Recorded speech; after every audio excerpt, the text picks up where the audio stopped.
오늘 함께 보실 하나님의 말씀은 요한복음 1장 35절부터 51절까지의 말씀입니다. 요한복음 1장 35절부터 마지막 51절까지의 말씀을 저와 성도님들이 한 절씩 나누어서 읽고 마지막 절은 한 목소리로 읽도록 하겠습니다. 또 이튿날 요한이 자기 제자 중 두 사람과 함께 섰다가 예수께서 거니심을 보고 말하되 보라 하나님의 어린 양이로다. 두 제자가 그의 말을 듣고 예수를 따르거늘 예수께서 돌이켜 그 따르는 것을 보시고 물어 이르시되 무엇을 구하느냐 이르되 랍비여 어디 계시오니까 하니 랍비는 번역하면 선생이라. 예수께서 이르시되 와서 보라. 그러므로 그들이 가서 계신 데를 보고 그날 함께 거하니 때가 10시쯤 되었더라. 요한의 말을 듣고 예수를 따르는 두 사람 중 하나는 시몬 베드로의 형제 안드레라. 그가 먼저 자기의 형제 시몬을 찾아 말하되 우리가 메시아를 만났다 하고 메시아는 번역하면 그리스도라. 데리고 예수께로 오니 예수께서 보시고 이르시되 내가 요한의 아들 시몬이니 장차 게바라 하리라 하시니라. 게바는 번역하면 베드로라. 이튿날 예수께서 갈릴리로 나가려 하시다가 빌립을 만나 이르시되 나를 따르라 하시니 빌립은 안드레와 베드로와 한 동네 벳세다 사람이라. 빌립이 나다나엘을 찾아 이르되 모세가 율법에 기록하였고 여러 선지자가 기록한 그 일을 우리가 만났으니 요셉의 아들 나사렛 예수니라. 나다나엘이 이르되 나사렛에서 무슨 선한 것이 날 수 있느냐. 빌립이 이르되 와서 보라 하니라. 예수께서 나다나엘이 자기에게 오는 것을 보시고 그를 가리켜 이르시되 보라 이는 참으로 이스라엘 사람이라. 그 속에 간사한 것이 없도다. 나다나엘이 이르되 어떻게 나를 아시나이까. 예수께서 대답하여 이르시되 빌립이 너를 부르기 전에 내가 무화과 나무 아래에 있을 때 보았노라. 나다나엘이 대답하되 랍비여 당신은 하나님의 아들이시오 당신은 이스라엘의 임금이로소이다. 예수께서 대답하여 이르시되 내가 너를 무화과 나무 아래에서 보았다 함으로 믿느냐. 이보다 더 큰 일도 보리라. 다 같이 읽겠습니다. 또 이르시되 진실로 진실로 너희에게 이르노니 하늘이 열리고 하느님의 사자들이 인자 위에 오르락 내리락 하는 것을 보리라 하시니라. 아멘. 제가 대학생 때 CCC라고 하는 선교단체에 들어가게 되었습니다. 시골 교회에서 청년부도 없는 그런 작은 교회에서 생활을 했었고 학창 시절에도 믿는 친구들을 만나본 경험이 거의 없어서 믿음의 공동체에 대해 많이 갈망하고 있었거든요. 그런 저에게 CCC는 사막의 오아시스 같은 참으로 달콤한 공동체였습니다. 그 선교단체는 전도를 매우 강조했습니다. 전도에 대해 훈련을 받고 노방 찬양도 하고 길거리 전도도 많이 하고 열정을 다해서 하나님을 전했었는데요. 어느 날 제가 기타를 치면서 노방 찬양을 하다가 문득 이런 생각이 들었습니다. 나는 정말 행복한가? 그날 부르던 찬양이 당신은 지금 어디로 가나요? 라는 가사로 시작하는 예수 믿으세요 라는 찬양이었는데 가사 중에 이런 고백이 나옵니다. 주를 믿는 자 그는 행복해요 영원한 생명 얻으니. 그 찬양을 기타 치면서 막 부르고 있는데 주님을 믿는 자 그는 행복해요. 나는 정말 행복한가? 라는 물음이 제 안에 들어왔습니다. 그런데 그 물음에 선뜻 당연하지 라는 말이 나오지 않았습니다. 그때 이런 생각까지 이어졌습니다. 이렇게 행복하지 않는 내가 예수님 믿으면 행복해요 라고 사람들에게 전하는 게 제대로 된 게 맞나? 이런 내가 누군가에게 내 모습을 통해 예수님을 보여줄 수 있는가? 말은 내가 그럴듯하게 전하고 그렇게 다른 사람들에게 그럴듯한 그리스도인인 것처럼 살아가지만 제 속 마음은 불안했고 삶의 일상은 많이 지쳐 있었습니다. 그 이후로 전도에 대한 자신감이 많이 사라졌습니다. 그런 고민의 터널들을 지나가고 있을 때 오늘 본문에 나오는 예수님의 마음이 제 마음에 깊은 위로로 다가왔습니다. 와서 보라. 전도라는 거는 제 완벽함, 나의 완벽함을 보여주는 것이 아니라 예수님께로 초대하는 것, 그것이 복음의 시작이라는 것을 깨닫게 해주셨습니다. 전도는 무언가 말을 잘하는 달변이어서, 논리적으로 설명을 잘하는 그런 어떤 능력이 있어서 논쟁으로 하는 것도 아니고 설명으로 하는 것도 아니라 그저 초대라는 것을 깨닫게 되었습니다. 교회에서 새생명 축제를 하거나 전도에 대한 말씀을 듣고 어떤 간증을 들어서 동기부여를 받게 되면 우리 마음 가운데 전도하고 싶다라는 마음이 생기게 됩니다. 그런데 그 마음과 동시에 우리 자신의 부족함과 연약함도 함께 떠오르는 것 같습니다. 가족을 전도하고 싶지만 내 아이에게, 내 친구에게, 이웃에게 예수님 믿으세요라는 말이 쉽게 나오지 않을 때가 있습니다. 왜 그럴까요? 제가 그 이유를 생각해 봤을 때 우리의 삶이 그리스도인의 모습처럼 바로 살아가고 있지 않기 때문이 아닌가라는 생각을 해보게 됩니다. 교회를 다니고 있지만 쉽게 화를 내고 말로 다른 사람들에게 상처를 주기도 하고 믿음이 없는 그런 말을 할 때도 많이 있는 그런 나의 모습, 내 모습을 그렇게 되돌아볼 때 누군가에게 복음을 전하고 예수님에 대해 전할 때 너가 교회 다녔어? 야, 근데 너가 다니는 교회 내가 다녀도 되는 거 맞아? 너 다니는 교회 나 안 갈래. 너가 예수님 믿어 천국 간다면 나 그곳 안 가고 싶어. 혹시라도 그런 말을 들으면 어쩌나 라는 그런 생각 때문에 때로는 초라해진 우리의 모습들을 발견할 때도 있는 것 같습니다. 그런데 그런 마음 가운데 있는 우리를 향해 예수님은 말씀하십니다. 와서 보라. 현대인의 성경 번역에서는 이렇게 번역합니다. 따라오너라. 그러면 알게 될 것이다. 따라와라. 그러면 내가 보여주겠다. 결과는 내가 책임지겠다. 성도님들, 와서 보라라는 말은 와서 내 삶을 보라라는 말이 아닙니다. 내 삶 보고 예수님 믿어라는 말이 아니라 오히려 이렇게 말하는 것입니다. 와서 이렇게 부족한 나를 보시고 여전히 나를 부르시는 예수님을 함께 보자. 오늘 본문의 말씀 우리 한번 읽으셨지만 그 말씀들을 자세히 보게 되면 계속해서 반복되는 단어 하나를 발견할 수 있습니다. 바로 보라라는 단어인데요. 우선 한번 같이 한번 눈으로 한번 따라 보시겠습니까? 36절 보시면 예수께서 건의심을 보고 말하되 보라 하나님의 어린 양이로다. 38절 예수께서 돌이켜 그 따르는 것을 보시고 물어 이르시되 39절 예수께서 이르시되 와서 보라 그러므로 그들이 가서 계신 데를 보고 42절 데리고 예수께로 오니 예수께서 보시고 이르시되 46절 빌립이 이르되 와서 보라 하니라. 47절 예수께서 나다나엘이 자기에게 오는 것을 보시고 그를 가리켜 이르시되 보라 이는 참으로 이스라엘 사람이라.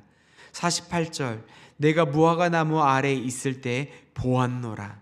50절 내가 너를 무화과 나무 아래에서 보았다 함으로 믿느냐 이보다 더 큰 일을 보리라. 51절 하늘이 열리고 하나님의 사자들이 인자 위에 오르락 내리락 하는 것을 보리라. 보라라는 말이 정말 많이 반복되는데요. 왜 이렇게 반복이 많이 될까요? 여기 나오는 그 보라라는 그 말은 단순히 눈으로만 보는 것을 말하지 않습니다. 무언가를 볼 때 집중해서 관심을 가지고 보는 것도 포함되어 있지만 정말 더 중요한 것은 헬라어 호라오라는 그 단어가 마음의 눈으로 인식하고 깨닫고 알아보는 것을 의미합니다. 나다나엘이라는 사람은 처음부터 믿음이 있었던 사람이 아니었습니다. 나사렛이라는 그 촌동네에서 무슨 선한 것이 나겠느냐 비판적인 시각을 가지고 예수님 앞에 나왔습니다. 그런데 예수님께서 그에게 말씀하십니다. 네가 무화과 나무 아래에 있을 때 내가 너를 보았노라. 그 한마디에 나다나엘은 예수님이 하나님의 아들이라는 것을 고백합니다. 왜냐하면 그것은 예수님이 그곳에서 자기가 있었다라는 것을 보았다라는 기적적인 사건, 그것 때문이 아니라, 그의 겉모습이 아니라 그의 마음을 보고 계셨다라는 것을 깨닫게 해주셨기 때문이 아닌가라는 생각이 듭니다. 우리가 주님을 보기 전에, 우리가 주님을 만나러 오기 전에 예수님께서는 이미 우리를 보고 계셨습니다. 우리의 연약함도, 우리의 지친 마음도, 우리의 숨겨진 눈물 또한 예수님은 이미 보고 계셨습니다. 그 사실이 복음입니다. 말씀을 정리하겠습니다. 성도님들, 우리의 삶이 완벽해서 복음이 전해지는 것이 아닙니다. 예수님에 대해 전도하고 전한다고 할 때 우리가 예수님에 대해 완벽하게 전하지 못해도, 설명하지 못해도 괜찮습니다. 예수님을 완벽하게 따라가지 못한다라고 해도 괜찮습니다. 우리가 할 수 있는 가장 큰 전도는 지금 나의 삶이 완벽해서 하는 전도가 아니라 하나님 앞에 정직하게 나가고 있는 그 삶의 모습, 그것이 전부입니다. 넘어진다 하더라도 다시 일어나는 믿음, 용서하지 못했던 사람을 향해 다시 한 번 더 손을 내밀어주는 그런 용기, 억울함 속에서도 하나님을 다시 한 번 더 붙드는 인내, 고난 속에서도 예배 자리를 지키는 그 마음, 우리의 모습이 항상 웃는 얼굴로, 항상 행복하고 밝은 모습이 아니어도 괜찮습니다. 눈물 속에서, 그 버티는 믿음 속에서도 그럼에도 불구하고 하나님을 놓치지 않는 그런 마음, 내가 힘들고 어려운 상황에서도 하나님을 붙잡고 무언가 소망을 가지고 무언가 행복한 마음을 가지고 나아가고 있는 그 모습을 통해서 사람들은 예수님을 발견하게 됩니다. 우리의 삶은 질그릇과 같은 모습일지 모르지만 그 안에 보배를 담고 있습니다. 우리는 약하지만 그 약함 속에서 그 복음이 더 밝게 부각되어 빛나게 됩니다. 마지막으로 교회는 우리의 그 함께 살아가는 모습을 함께 보여주는 공동체인데요. 교회 역시 완벽한 사람들의 모습이 아닙니다. 교회는 예수님을 함께 바라보는 사람들의 공동체입니다. 서로의 약함을 보고 서로의 연약함, 서로의 회복을 기다려주고 함께 하나님의 그 예수님의 모습을 닮아가는 여정을 걸어가는 공동체. 그 교회 공동체 안에서 복음은 드러나게 됩니다. 성경은 말로 충분하게 설명하지 않아도 삶을 통해 하나님이 함께 하신다라는 사실을 드러내준 여러 인물들이 보이는데요. 그 중에서 제가 가장 기억나는 그 두 명을 소개해드리면, 아비멜렉이, 블레셋 왕 아비멜렉이 이삭의 삶을 보고 말했고, 보디발이 요셉의 삶을 보고 이야기했습니다. 하나님이 당신과 함께함을 보았다. 사랑하는 성도님들, 오늘 누군가가 우리의 삶을 통해 힘들고 어려운 중에도 소망을 붙들고 나아가는 우리의 모습을 보고 예수님을 보게 되기를 소망합니다. 그리고 누군가가 우리의 삶의 이유를 묻고 우리의 소망의 근거를 물어볼 때 담대히, 이때가 기회구나, 이때가 하나님께서 나에게 예수님을 전하라고 하는 그 시간이구나, 이것을 기억하며 담대히 복음을 전할 수 있는 준비가 되어 있기를 소망합니다. 와서 보십시오. 우리의 부족함을 넘어서 여전히 우리를 먼저 부르시는 예수님께로 사람들을 초대하는 복된 하루가 되시기를 이 말씀을 준비해 주신 예수님의 이름으로 축복합니다. 함께 기도하도록 하겠습니다. 사랑하는 하나님 아버지, 이 시간에도, 이 새벽에도 우리를 하나님의 존전 앞에 불러주시고 초대해 주시니 감사합니다. 우리의 삶이 때로는 삶과 말이 일치되지 않은, 그리스도인처럼 보이지 않는 것처럼 느껴지는 그런 삶을 살아가는 것들을 느끼게 됩니다. 복음을 말하는 것에 너무나 부끄러워 보이고 초라해 보이는 우리의 연약함, 하나님, 이 연약함을 주님 앞에 그대로 내려놓습니다. 하지만 주님께서 우리에게 완벽하라고 하지 않으시고 그냥 와서 보라, 와서 데려오면 내가 그에게 보여주겠다, 책임지겠다, 내가 이 모든 것들을 지켜주겠다라고 말씀하시는 그 하나님의 말씀을 기억하며 우리가 많은 것들을 설명하려 하지 않고 많은 것들을 증명하려 하지 않고 그저 주님께로 데려왔을 때 주님께서 그 사람의 마음을 만지시고 변화시키시고 하나님께서 큰 일을 행하실 것들을 믿고 나아갈 수 있도록 도와주시옵소서. 우리 삶이 완전하지 않더라도 주님 앞에 정직한 모습으로 살아갈 수 있도록 도와주시고 넘어져도 다시 일어날 수 있는 믿음을 주시며 용서하지 못했던 사람들에게 손을 내밀어 줄 수 있는 그런 용기를 더하여 주시고 억울함과 고난 속에서도 예배의 자리를 지키며 주님을 향한 믿음의 끈을 놓지 않고 주님을 끝까지 따라가는 그런 믿음을 갖게 하여 주시옵소서.